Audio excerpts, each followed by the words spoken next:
morning, everyone. My name is Judge Ruppe. You're here this morning this afternoon for first appearance. The purpose of this hearing is to inform you of the charges against you and determine whether there is probable cause for your arrest. Probable cause only means that it's more likely than not that you committed the crime for which you've been arrested. As you appear before me today, you're considered not guilty of what you've been charged with, and that status will remain with you through each stage of these proceedings up until changed by the State Attorney's Office if they prove the case against you beyond and to the exclusion of every reasonable doubt. In all likelihood, you were arrested on a warrant or new charge. Either way, you were given a bond pursuant to the bond schedule for the 5th Judicial Circuit. I will determine whether to keep that bond the same, increase it, decrease it, or whether there are any other bond conditions or pretrial conditions which will be imposed upon you. You are entitled to have an attorney represent you at each stage of these proceedings. If you cannot afford to hire a lawyer, I will appoint the Public Defender's Office for you this morning. You are also entitled to make a phone call to let friends, family, or your counsel know where you are. If you haven't had the opportunity to make that phone call, please let me know. I'll make sure you get that phone call today. Finally, and most importantly, you have the right to remain silent, and I encourage you to do so. These hearings are recorded, and there is an assistant state attorney in this courtroom writing down everything that you say. Anything you say about the facts of your case can and will be held against you in the prosecution of your case down the road. At this time, I'd like everyone to raise your right hand so I can place you under oath. So the jail, let me know when everyone has their right hand up. Everyone, please raise your hand. I'm good? Hand raised? All right, raise your hand. All right, we're good. All right. Your Honor. Swear or affirm the testimony before the court will be the truth, whole truth, nothing but the truth. All right, put your hands down as I call your name. Come forward to the podium. Cheryl Orvis.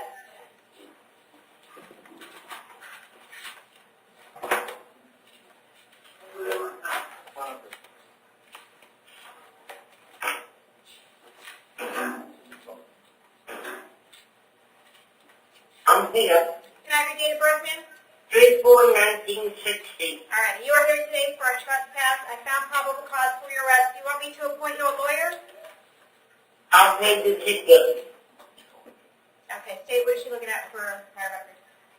Your Honor, she was just arrested January 9th on possession of a new religion drug without a prescription and another trespass. I'm assuming she's out on bond at this time. Okay, do you have a case number? It's not in the system yet.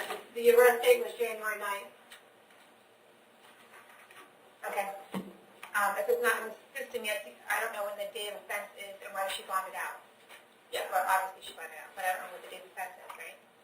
Your Honor, all I have is the criminal history says date of arrest 1/9. Right, okay. All righty.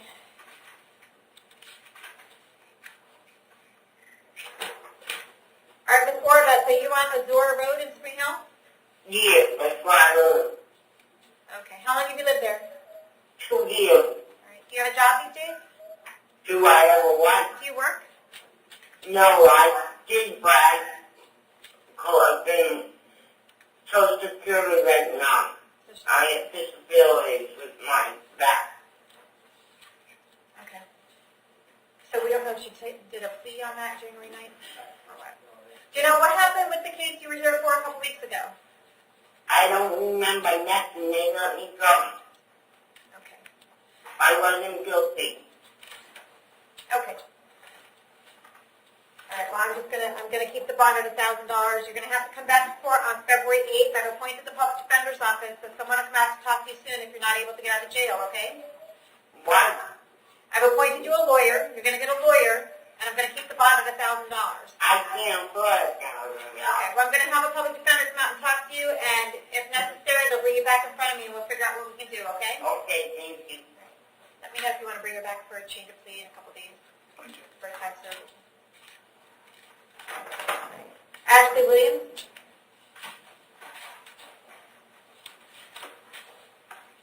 Can I have your date of birth? 9/2/96. And you are here today for a retail theft. I found probable cause for your arrest. You want the public defender's office? Yes, ma'am. I was already here. Yes.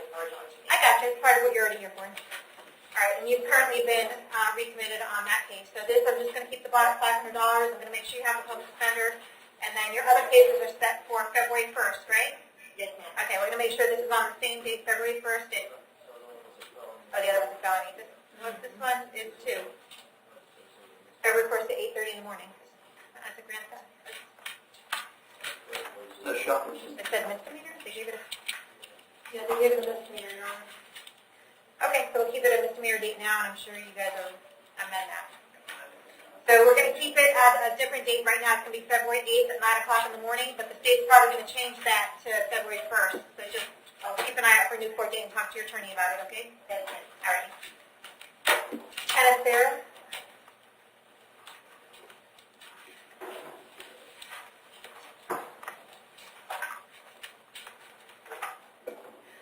Can I have your date of birth?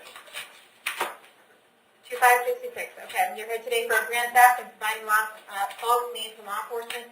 I found probable cause for your arrest. Do you want the public defender's office? I'll appoint the public defender's office. State for record. Huge, Your Honor. 2006 Burke structure convicted. 2007 another Burke structure. An escape in 2007.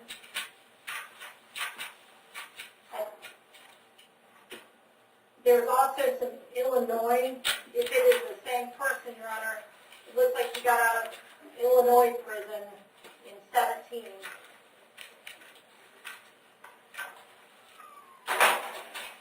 Okay. All right, Mr. Ferris, I have an address here on Tampa Street in Brooksville. Is that where you live? How long have you lived there? Since July? All my life. All your life? You're not from Kankakee, Illinois? I was born there, man, when I was a kid. All right. Did you just get out of prison there in 2017? What, Chicago? Yeah. Yeah, I went there for the state. Gotcha. All right. Do you have a job? Right. I'm just looking around. All right. So, going to set the bond for the grand theft at $6,000, providing false name at $2,000. We're going to see you back at court on February 5th at 9 o'clock in the morning. Someone from the public defender's office will be out to see you soon. $5? Yes, sir. For what? Because you just got out of prison last year. David Rowe. I did not. No, I did not. 2017? No, that's not me. David Rowe. I read it, and I don't care. Can I have your date of birth? May 14, 1963. All right, you're here today for a burglary, a possession of methamphetamine, and possession of paraphernalia. I found probable cause for arrest on each of these. You want the public defender's office? Yes, please. I'll point the public defender's office, state for record. Yes, Your Honor. 2006 false name on driver's license or ID application. 2006 possession of a blank fictitious unlawful driver's license ID. This is another history that's huge. Anything in the past 10 years? That's what I was looking for. There was,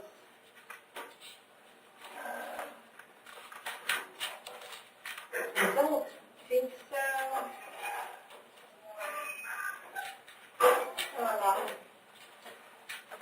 That's just the rest. All right. Mr. Roy, I have an address here on Spruce Drive in Weeki-Wachee. Is that where you live? Yes. How long have you lived there? About a year. Okay. Do you have a job? No. Okay. I've been in Hernando County since 1976. All right. All right, I'm going to set the bond account number 1 at $5,000. Count number 2 is $1,000. Count number 3 is $500. We'll see you back to court on February 5th at 9 a.m. Someone from the public defender's office will be out to see you soon, okay? Okay, thank you. All right. Dennis Bovee.